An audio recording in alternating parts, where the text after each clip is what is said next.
নিচাসক্ত চালকৰ বাবে বাঢ়িছে দুৰ্ঘটনাৰ সংখ্যা সুৰাৰ প্ৰচলন বৃদ্ধি হোৱাৰ বাবে ৰাজ্যত বাঢ়িছে সুৰাৰ নেতিবাচক প্ৰভাৱ ৰাজ্যে উত্থাপন কৰা এই অভিযোগ সন্দৰ্ভত মুখ্যমন্ত্ৰীৰ প্ৰতিক্ৰিয়া সুৰাপায়ী চালকৰ বিৰুদ্ধে অভিযান চলালে চৰকাৰক সমালোচনা কৰে একাংশই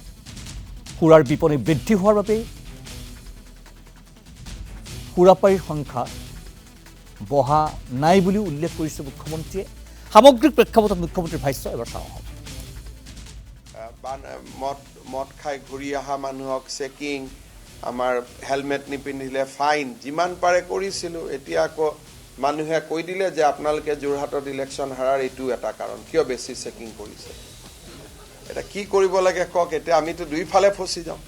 ৱাইন শ্বপৰ লাইচেঞ্চ বাঢ়া আৰু কমাৰ লগত মদৰ প্ৰচলনৰ কথা নাই এখন ৱাইন শ্বপ থাকিলে তাৰ বিক্ৰী বাঢ়িব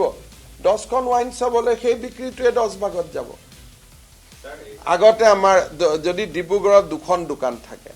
সি দুখনৰ পৰা কিনিব 20খন দোকান থাকিলে দোকান 200 বটলে বিক্ৰী হ'ব কিন্তু 20খন দোকানত ডিষ্ট্ৰিবিউট হ'ব দোকানৰ লগত মদ খোৱা মানুহৰ সংখ্যা কমা বেচা নকৰে সি যদি মদ ইয়াত নাপায় সি খোৱাঙত গৈ হ'লেও কিনি আনিব